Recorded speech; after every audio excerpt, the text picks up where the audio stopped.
Shalom and welcome to another in our series of podcasts from Temple Beth Am, a dynamic center for conservative Judaism in Los Angeles. Glad to have you all here, everyone, for our penultimate Srugim. Now I was about to say Shtisel. Our penultimate Srugim session. Not sure, it's been, I think, over a year at this point, right? I think we started like Chagim last year. We started after the Chagim last year. Yeah. It's pretty wild.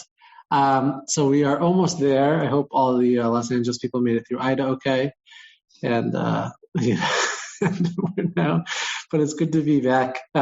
Change of plans a little from what we initially had intended of finishing before the Chagim, but now we're post Chagim, and it means we all get to see each other again, which is great. So the topic, I thought was, there weren't so many, I guess, more like halakhic topics, though I'm sure we might touch on other things today as we're talking.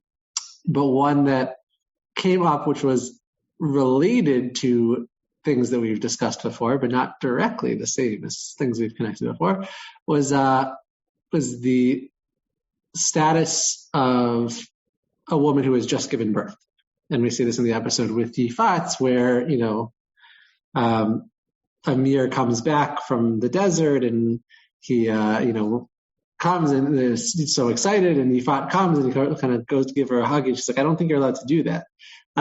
Which is true, because the Torah at the very beginning of Parshat Tazria talks about the status of a woman who has given birth to a boy and then to a girl, that for 7 days she's in a sort of pseudo-nida state. It's different. It's, yoledet. She's having given birth, but it's similar in that it's 7 days of impurity and then 33 days of purity, seemingly even if she's still bleeding. And then for a daughter, it's doubled, 14 days and then 66 days. And what we were looking at a little bit earlier with the New Orleans group is some of the sources of sort of how the halakha around yoledet has developed to where, similar to other cases where it's sort of like these different categories of women's states, whether it's bleeding during the regular monthly cycle time or unusual bleeding, or now throw into the mix childbirth, theoretically from the Torah, there's different counts and different cycles and different, rules for each of these. And by the times of the Talmud, they're like, this is too complicated. It's hard for people to keep track of different rules for different counts and so forth, different types of blood. How do you know that it's this type of blood and not that type of blood? And they used to have, you'd go ask experts and so forth just to confirm, this is, childbirth blood and not, unusual bleeding blood.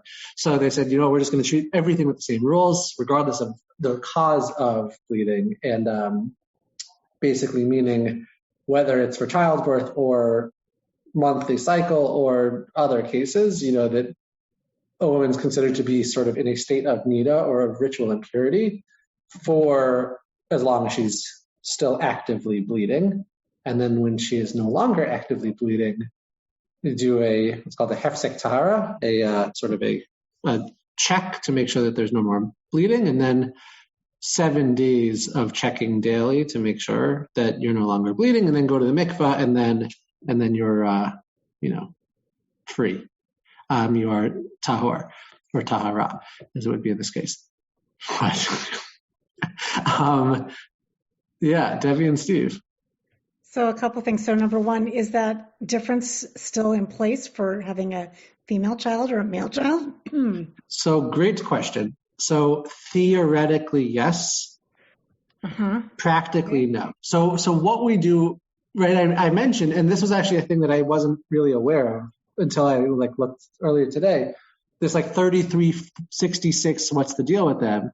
From the Torah's count, those are actually, you're not impure during those days.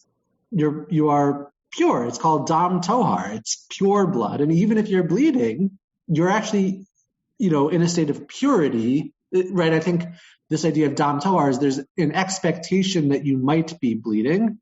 Because you might be bleeding, you're not allowed to go into the temple or eat hekdesh. You can't eat truma. But aside from that, there's not actually such significant practical ramifications. And even beyond that, also if you're having sex with your partner during that time and you bleed, from the Torah's perspective, like you're actually not tamei, because there's an expectation that you've just given birth, you're likely to be bleeding, it's okay. Again, that's theoretical, but not practically how it was done. So the 7 days, 14 days is still in effect, though I think it's probably pretty unusual for a woman who has a uterine birth to be able, to have passed 7 clean days within 14 days from childbirth, right?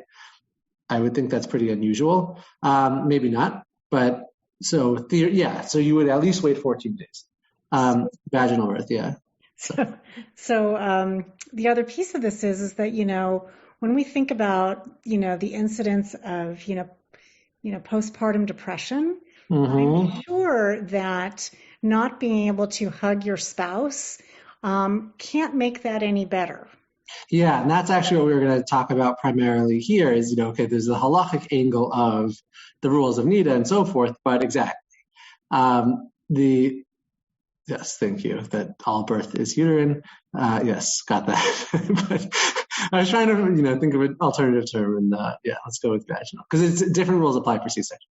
But yes, the postpartum pieces are big pieces. We, not actually in this class, in the shtisel class, we had talked about husbands giving supportive touch during childbirth, and that's a whole conversation, because a woman doesn't enter the state of nida until at some point during active labor. And there's a little bit of conversation about when exactly that is, but there's still, conversation about the husband potentially giving supportive touch during childbirth. This is different, though, when it comes to, postpartum, where she is in a state of nida, and, from those rules, the husband can't touch her. Now, it seems like with her and Amir, they don't make a big deal of it. She's just kind of like, I don't think you're allowed to touch me. And he's like, oh yeah, you're right. But you can imagine, I'm sure people are aware and have perhaps even experienced many cases in which that, spousal touch is exactly what you're looking for, that supportive touch, not just during the birth, but after the birth. And in that way, this makes it really hard, or it can make it really hard. Well, so then I'm just going to say, what's the answer then? Because this seems really kind of, against our Jewish values of care and all that, because, how do you resolve that issue, that there's it's a conflict between the halakha and what probably is better for the woman? Although, right. Sure, she might be really angry at the man, because she had a really difficult, childbirth. I get that, but still, most women would like to have some cuddling and comfort from their husband. Yeah, so it's actually interesting that you say that, because I was looking at, there's different midrashim about why these different rules and things, and sometimes there is this idea that, like, if a woman during childbirth will yell and be like, I don't want ever to see my husband again, and sort of like, that's not something that we, whatever, that's a whole conversation about the reasons for the counts that one of the midrashim touches on. Actually, it's in the Gemara, but Rabbi Schatz chatted me in here to talk about Rabbi Linzer. So Rabbi Linzer, my yeshiva has written, but specifically, I believe, about during labor. I don't think he's talked about after the facts. No, because so there are cases during labor in which the husband can give supportive touch. It does say in the Shulchan Aruch, and let me just find this source to just looking here. So in the Shulchan Aruch, actually, maybe I can just share my screen and show you this. Oh, thank you, Rabbi Schatz. So Shulchan Aruch in Yoreh De'ah, it says, if the wife is in a state of nida, actually we'll just skip 15 and go to 16. If a woman is sick and is in a state of nida, her husband cannot touch her to take care of her, such as getting her up out of bed and helping her to lie down. And then the Ramah adds, but there are those who say that if she doesn't have anyone else to take care of her, this is all permissible. And this is our practice if she is really in need of her husband's support. So at least for Ashkenazi Jews who followed the Ramah, this is a pretty massive leniency because, if she is in need specifically of her husband's support because she is a chola, she is sick, I think you could certainly make an argument that a woman dealing with postpartum emotions and everything postpartum could be in this case where she specifically needs her husband's support. So I am sure that there are those who would say, yeah, you can rely on this Ramah and say, you don't want to be having touch that's beyond what feels like it's necessary, but he can give that kind of supportive touch even after child's birth. Anything you want to add, Rabbi Schatz, or anyone else? No, I mean, I think there are certain pieces here that, not to add, just to kind of comment on the liberal world, so to speak, that obviously there are, what? Is it you crazy liberals? Yeah, crazy. Though everyone's about to agree with me. So the fact that this piece comes up in the Shulchan Aruch as, we call it the gloss, but ultimately it really is the Ashkenazi opinion. And so even those who choose to be stringent on the law, if you're Ashkenazi, that's also stringent, right? Like you are going according to the Ashkenazi opinion. So it's not any kind of leniency for you if you're Ashkenazi. And I think that there is a part of this that is just common sense. Like if your wife is in need of your support and that's a hug or that's a hand or that's, a foot rub, I don't know, like something that is supportive, I think anyone would suggest that is more important than putting your partner into a state of depression or a state of loneliness or a state of pain, that because, as Rabbi Pernick mentioned a few minutes ago, it's a very different state of nida, even if we're using the same word. And those of you who took the Hilchot Nida class with me that was taught by Rabbinit Sarah Wilkenfeld and Rabbinit Leah Sarna, we talked a little bit about how this is a different state of nida than menstrual bleeding is every month. So I think that's where this kind of comes into play in terms of Debbie's question, which is like life experience and that which is needed is so much more important than what the letter of the law says. Which is why I would want to think the Ramah comes in and says, that's lovely. And if she needs it, like she needs it and you should give her that support. And that's what I would say to anybody, even people practicing the laws of nida very strictly. I would say if your wife, especially if it's postpartum depression, right? Like, which can be very serious, that I would suggest to anybody that they go to any lengths, to be supportive, even if that means physical touch. Okay, so I mean, and I think, so largely I would agree with Rabbi Schatz there.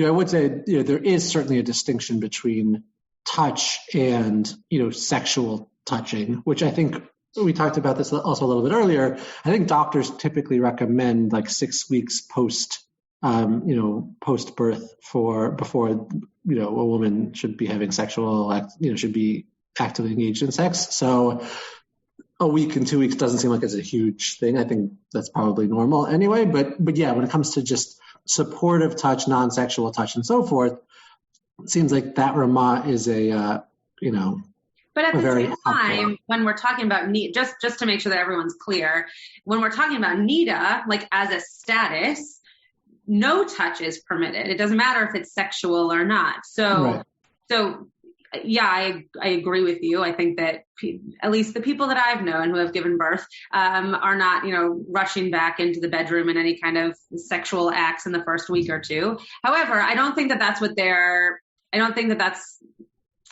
main question, right? I think that the main question is touch in general. And there are certain, Debbie's one of the doctors on this call who can talk to this, but I know that there are also ways in which during childbirth, that to ease the pain of labor, that there are certain ways in which a partner, male or female, can be supportive to the woman giving birth. And some might be seen as sexual and others might be just seen as like, pressure points on your palm or on your back or whatever. And And I think that's where Rav Linzer's, I guess you could call it tshuva, his kind of his answer to a question comes into play in what I put into the chat, because he's deeming it supportive as whether or not like outside of a hospital room, outside of childbirth, it would be deemed as something different. It's being deemed as supportive touch and supportive guidance from a partner. So I think that's where this, like, using the word nida can be confusing, because nida in general, or non-general, in most of our cases that we're talking about nida, it means just no touch whatsoever. Here we're kind of categorizing the different aspects of touch. Is that fair? Right, Pernick? Okay. Yeah. I wanted to also get to Norman's question about the husband and touching the child, which is a good one. I actually had just seen something. What was that? It was Rachel's question. Norm just. Sorry, Rachel's question. Oh, here it is. I found from. So I actually found from yoatzotz.org. I saw this earlier about this. That about what. Explain what a yoetzet is. A yoetzet is literally yoetzet means like a female yoetz advisor, but typically yoatzot halakha are like women who serve as halachic, guides. So often in Orthodox communities where there won't be women rabbis, but there might be a yoetzet, a woman who is asked certain questions specifically related to women's Josh issues. is one at KJ in New York. Mm-hmm. Yeah. So I think the question is yoatzot.org connected specifically with any institution of that trains yoatzot halakha? That I don't know. I don't actually know who yoatzot.org is. But it looks like it is from it's from Jerusalem. It's from from Nishmat. That's from Nishmat. Okay, which is a modern Orthodox center for women. And it talks about sort of the role of the husband, but it seems to indicate that a woman can certainly be, touching the baby during the birth process is an interesting question. Certainly immediately following the birth, right, would be, if a nurse is there and a nurse sort of like brings the baby to the father, that would certainly be okay. Actually physically touching the baby during the birth, though, I would think the answer my thought would be no. Why? No. Why? They don't have a status of nida. The baby does not have a status of nida. No, it's totally fine. I mean, I don't know. I have no idea why. Like, the status of nida does not. So here's this. I'm putting up here what it said about the husband in the delivery room. It says, the growing trend for the husband to serve as his wife's labor coach presents certain halachic difficulties. First, a woman in active childbirth, has the status of nida, right, once she's actively giving birth. Therefore, physical contact between the couple is prohibited, and the husband may not see his wife undressed. Furthermore, the husband is halachically prohibited from looking directly at his wife's vaginal opening, even when she's not a nida. Due to these concerns, many rabbis forbid the attendance of the delivery room. There are those who permit it with the following stipulations. 1, there shouldn't be a mirror for the husband to see the baby emerging. 2, the couple should request that the wife be as covered as possible. 3, the husband should not touch his wife unless no one else is available to help her. Rabbi Schatz doesn't like this. I can tell. This is terrible. This is all bad. It's not bad, but it's not. First of all, this has nothing. It has nothing to do with the question, number 1. Number 2, I think it's about the husband in the delivery room. That has nothing to do with the question about the baby. But I do think that one of the things that we are like encroaching on here is that so much of this is the status of the woman and how things have to change to protect the man. Like, I've never given birth, but I would assume that it's not super comfortable to be completely covered when you're trying to get a human being out of your body. No, not completely covered. No, not completely covered. It's just saying she should be reasonably covered.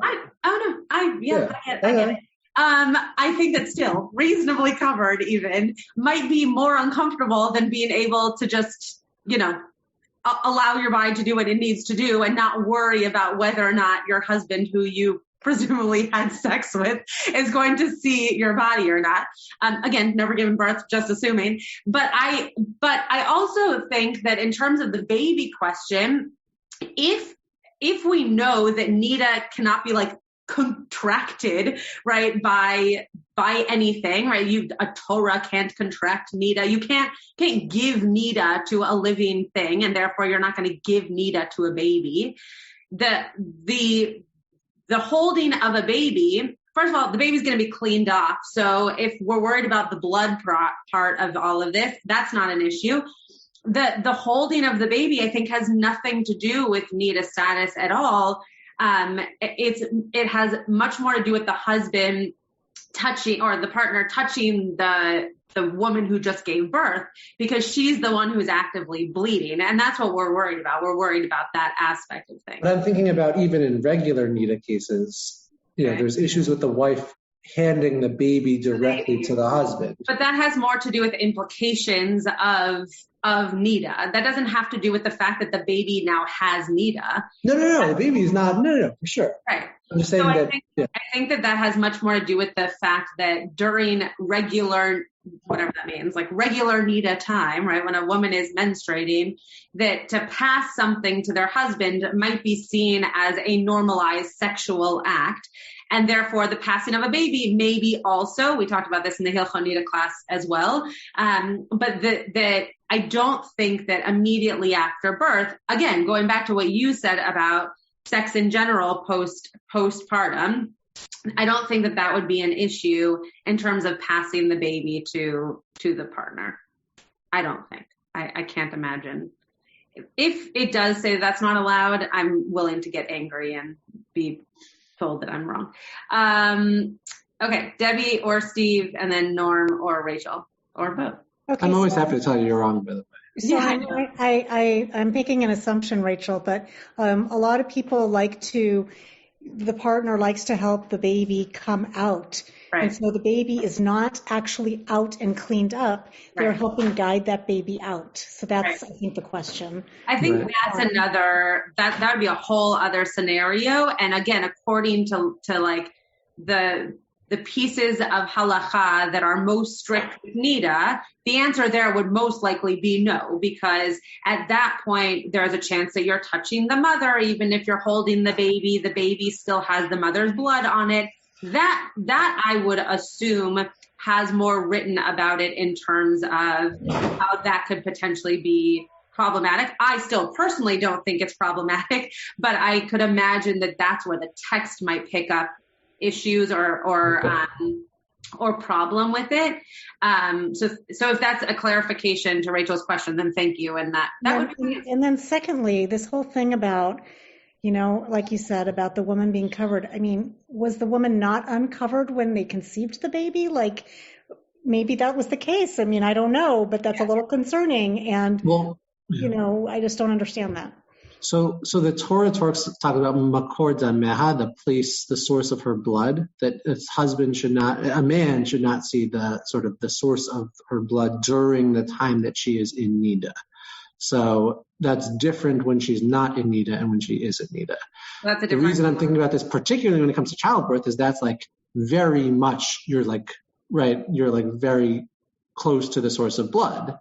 And that's what it seems like the Torah is trying to push you away from. Like, I think what Debbie's asking is, when you had sex, weren't you aware of her naked body? And correct. Okay. But again, I think the Torah is okay with the naked body but not at a time of bleeding. And during the time of bleeding does not want the husband to see his wife naked, specifically at that time. Gotcha. Okay, thanks. The other part to your question, though, Debbie, is that it's possible that they did have clothes on, right? Like there's.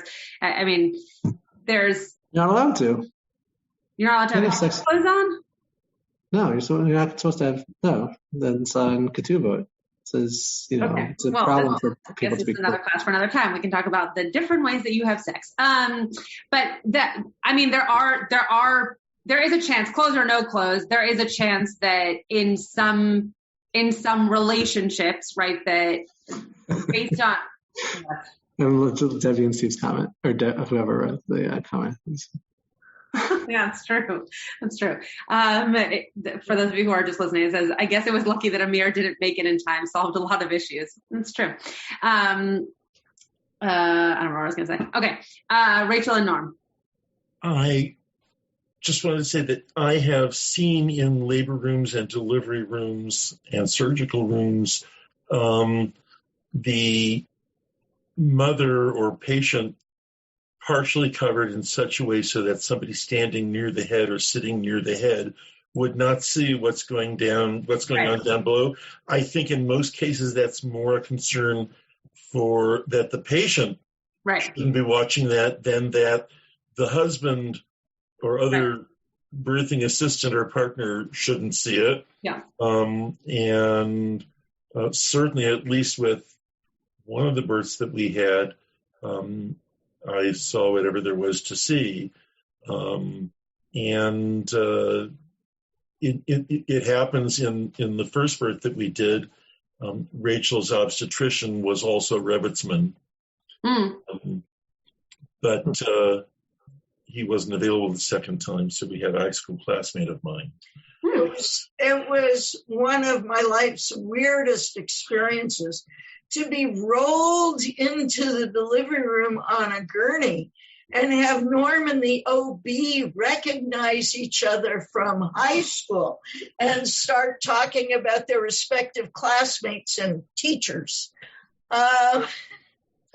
What I just want to add, for personal perspective, I remember thinking that for all that birth is this incredible, wonderful spiritual act where a woman is like God and creating a new person, blah, blah. It's the most physical thing I've ever done. Pushing that baby out. Yeah. Yeah. I mean, I think that, I think one of the things that we, even just from the production of this show, which I hadn't really thought that I was going to talk about, but I'll just share it here, that, they're taking into consideration who the audience is watching this show. And we don't actually see anything about the birth. All of a sudden she's in labor. We don't even see her really pushing, which you might see in other medical shows or whatever. I mean, fake, but obviously, trying to show that there is a pushing of a baby out. But all we see is her fully gowned, having pain around labor, and then all of a sudden there's a baby. And it is interesting. With beautiful spiritual music, With beautiful spiritual music. Played by, what's her name? Who has the radio show? What's her name? Oh, yes. And the radio show is going on in the back. Yes. And she does look great afterwards, and she has like a 5-month-old, which is also amazing. But anyway, the fact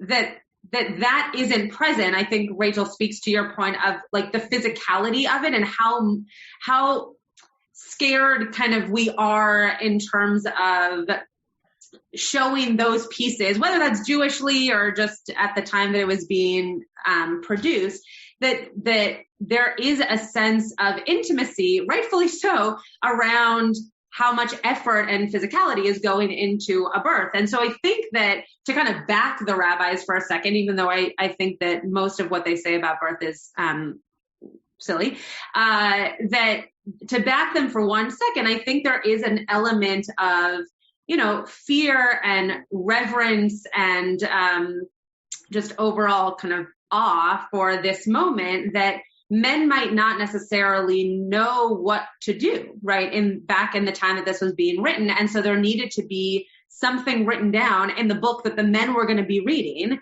to know how to act and how to handle the situation they were in. We're lucky that that's not us. And obviously some people still use the parameters of what is written down, but I think back in those days, it was something that was scary and amazing and unknown to many people going through it. So I do think that in a certain way, the rabbis are being helpful to that generation of human. I think it is very clear that there's also no shortage of women who don't understand what's going on. Totally. Yeah. And in those days, it is clear from lots of things that the rabbis had very, in the times of the Talmud and subsequent, that the rabbis had very limited knowledge of human physiology and biology. Yeah. In some cases, they did their best with respect to those. Yeah. In other cases, less so. Yeah, for sure. Yeah, I would agree with all of that. Any other questions, comments? It's been a long time since we've talked about this show. Anybody have any strong feelings about what you're seeing? I'll answer, because Barbara had a question in the chat from a little bit ago, but about, after birth, can the husband and wife touch each other and so forth? I mean, after birth, again, accepting the, necessary touch that we talked about previously, right? The answer ideally is sort of no, that they aren't really touching. That's, by the way, why we have even the process, at a bris is you have, right, the mother gives the baby to a female friend who gives the baby to her husband, right? It's done in this way where it's not the mother giving the baby to the father. It's sort of done in this non-nida baby passing way. So that is something we hold on to, that, again, acknowledging the Ramah and what the Ramah says about, husband being able to support his wife when he's the only one who can. Aside from that, it's sort of regular nida applies. And so in theory, they shouldn't be passing the baby back and forth for the duration of the time that they're in that state. As we said, the way that the rabbis end up deciding it is basically Yoledet, Nida, Zava, all these different categories are all treated the same. So they're all, and basically that however long it takes until she can go, there's 7 days without bleeding, they would not be passing the baby back and forth, theoretically at least. But babies, like other things, can be put down for a moment and then picked up. Yes, for sure. Oh, that's yes. I guess I was just thinking about new parents and the overwhelmingness of having a child, and, your mother-in-law or your mother isn't going to be there the whole time. And I think the reality is that people do pass the baby, and maybe they don't in very Orthodox homes. I just don't think it's, if you have a baby who's crying, then putting the baby down and then somebody else picking it up, to me, it doesn't seem compassionate. Mm-hmm. But also keep in mind, it's sort of that if you're the only one who can help right now, then, those are also the things that are sort of the passing of things back and forth. That's kind of like somewhat the extensions of nida. It's not, right, there's a difference between intense, intimate touch and passing something back and forth. So those are, right, exactly. Those are the kinds of things that you might say, in this case, I needed the baby screaming, right, so you might have sort of rely more on the leniencies of specific need at this point. Though often there are other people around. There's the mothers-in-law or the fathers-in-law. Maybe. I mean, I think that's what I was just going to say. I think that is an assumption that's unfair. That there are plenty of people who I know who, especially during COVID, right? Sure. I guess your sister's not a good example, but there are plenty of people during COVID who had babies and didn't have family around and didn't have family go travel to them. And traditional, halakhically observant or not, they only had the people who were in their home or the people around, in their COVID bubble, whatever that meant at that time.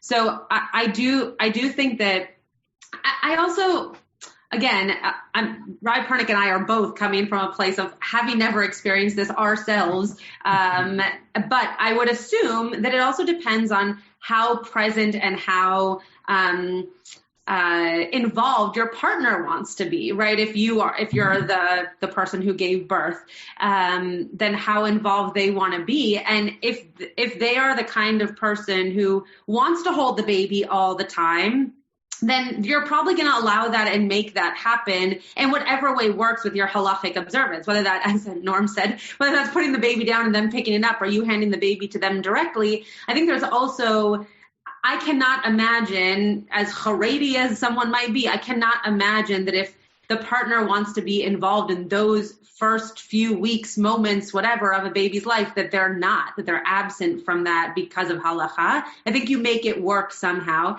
And then the other side of that is, if the partner is uncomfortable or unsure or unable to hold their child, then not for NIDA reasons, but for all other reasons, you find other people who can be helpful. So I think that though this topic is important and in halakha and something that people observe, I also think this topic, more so than many others, has so much to do with very personal preference and just life lived and experienced. Michael, did you want to say something? You were unmuted. So did you want to share something? Yeah, no, it was Josh had asked if we had other comments, and my comment had nothing to do with the NIDA issue. So I'm going to leave that alone right now. You are now free to share any comments. Only that I thought the writers were very unfair to the character of Nadi. He suffered enough. I agree. I texted. He stole his roommate's girlfriend. Like, good for you, Azaria. No. No, he didn't steal. They had broken up. No stealing happened. No stealing. There was no stealing. They had broken up. Nati met her. He fell in love with her. She at least made him feel like she fell in love with him. And then she did the right thing by going to him and telling him, and broke Nati's heart. And that is not okay. Any thoughts, Rabbi Pernick? Anyone else on Azaria's side on this one? No? No! What? Of course not. No one is on his side. I don't know. It seemed inevitable that Azaria and Tequila were going to get back together. I thought. Inevitable. I thought so. Yeah. Okay. What about those goats? Odd storyline. Yeah, I think somehow this is where I know that Leonard and Rebecca are off camera right now, but this is where I feel like Rebecca's kind of interpretive vision of this show would come into play. I think there was definitely something there. I mean, but the fact that the goat died, that made me think that the baby wasn't going to survive childbirth. Wait. I'm serious. The fact that the baby goat ran away and died, I was like, that's not a good sign. But then, no. Wasn't it? Yeah. Okay. Yeah. You don't think that was just showing him like caring for another being? But he didn't. But the being died, though. That's the problem. I know, but okay. All right, Debbie and Steve. You kind of took the thought from me. I was thinking, with Amir, he quits the school. And all he's thinking about is, what am I going to do? What am I going to do? What am I going to do? It's all about him. And then he goes out to the goat farm, and now he has to start thinking about other beings, other things that are not him. And he's inattentive. The goat runs away, and the goat dies. And it's kind of like, you need to start being attentive to. It's not just about me anymore. And it dovetails really nicely with the birth and everything. Yeah, I got distracted by Karen's comment, which I don't really understand. So I'm going to get back to you, Karen.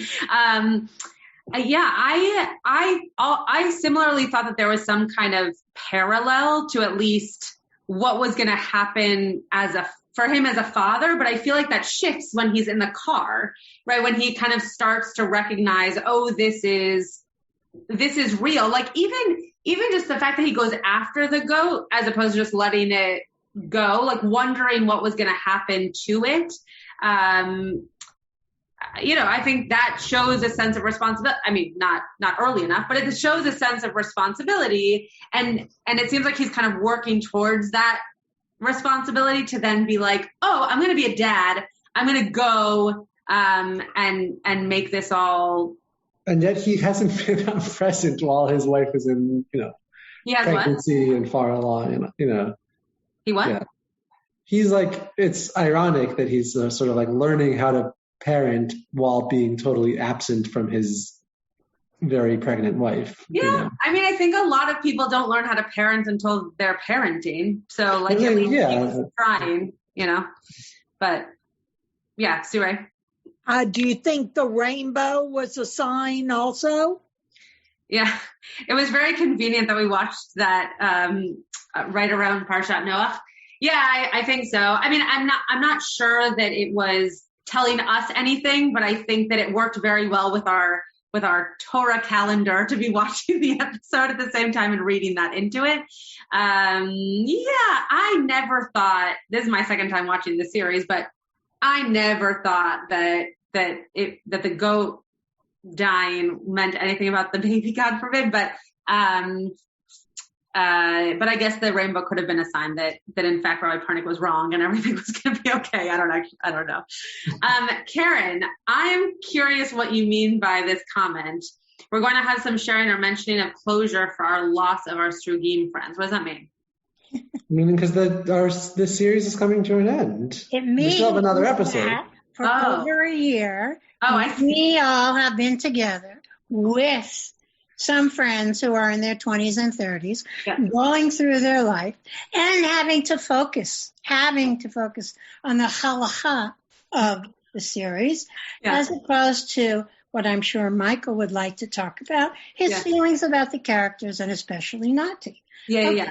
And so now we will be ending that experience, which I assume has evoked emotions in those watching. Gotcha. So I was wondering if we're just going to do a little, I don't know what it would be called. We definitely are. So next week, whether or not Rabbi Pernick knows this, next week we're going to begin at 6, which is 8 p.m. for all of you. 6 your time. Correct. But remember, I'm off in another time zone from the rest of you, just to be clear. Okay. Exactly. So that's why I said 6 for us, then 8 or I guess 9 for you, Michael. And then we will go a little bit longer next week, to be able to do exactly what you're describing, Karen, and kind of do a little bit of a siyum at the end of this to be able to discuss the characters and where to go from here, in our journey. Okay. And the one thing that I'll plug, because Leah Mandelbaum is coming to town this week, is that, yes, we are saying goodbye to Srugim for sure. Like the show, it's ending. But it really ended a few years ago. But. Thank you. You are always very helpful. But the Temple Beth Am is going to the south, and the first place that we're going for the most amount of days actually is New Orleans. So we are hopeful that we will see everybody who's part of the class as part of our trip, and we're planning different activities and events. One where Rabbi Pernick and I will teach, another where Rabbi Silver and I will teach on Shabbat, so that we can all. And that's going to be in March. Yes, March 17th through 26th, 7th, 8th, something like that. Yeah. So next week at 6? Next week at 6, yes. Which is 8. Which is 8 or 9. Or 9. Or 7. Which means we need to start a little bit earlier in New Orleans. Yeah, so I'll probably do a briefer mini class beforehand. All right. Okay, any other thoughts on this episode, since we just had a little bit of a... Someone else was about to say something before also. I forget who. No? I have to say about Nati, he was at his full terrible twos when he's with the goats by himself and he's been left there alone. And, it's like he's angry at the world. Truthfully, he's angry at Tila, but I don't know. I think it was good for him to have those tantrums, but it just shows, it seems to me how unadult he is. He's just this little child who wants his way, and he's going to, stomp and scream until he gets it. And I know we've all had those periods where we've done that. It like at some points, we think he's growing and then he relapses. Although I was thinking about, did he have not a double motive, but did he get part of the way there, part of the way in Reut's car, and then think, oh my gosh, it's going to start raining, and, I should maybe go back and be with her so that she's not alone there. So I thought he might have had a second thought about that after he left. All right, Pernick, thoughts? I mean, I think I found his sort of development interesting there. Right? He's going to his father and giving his father like the parochet, and he's clearly in like full terrible two mode. And then he like goes to Amir and is kind of still in that mode, but he's actually doing something that's helpful. And he actually ends up staying with the goats, which is helpful, so that Amir can leave. And he like sleeps on the couch, and I feel like, I don't know, to me it's actually kind of a nice moment where it's sort of like, well, I'm in a terrible mood and I'm really upset and angry, but like I'm actually being productive and helpful right now as my friend's wife is having a baby, so he can be there. So he's certainly like an immature, character, but it's like, even in his immaturity, he actually ends up helping rather than just being like, no, I'm done. So that was a nice thing, I thought. I think that he actually grows up in that moment. I think that he recognizes that he needs to do something outside of himself and take care of his friend. Well, we never heard him say that he loved Yifat, but he and Yifat definitely have a special connection. So I think it's partially that. But also he recognizes that, I think with, part of the reason he was so angry about Tehillah is because that was something he wanted for himself. And now he's allowing his friend to also get that. So I'm being a little bit more optimistic about Nati as a character, but I saw that as kind of a character shift for him in terms of, I can't have this. Yes, I'm having a tantrum about it, but now I recognize that it's actually really important to me, and I see that it's important to my friend, and I have to make sure he gets there. That was my take. But I still think Nati was only consistently interested in Tehillah because he was living with Tehillah's ex-boyfriend. I think that was, for him, that's like, the forbidden fruit kind of deal. And so it's kind of the best part about you thinking that is that everyone is shaking their heads no at you, because there's just no way that is no one else is on my team.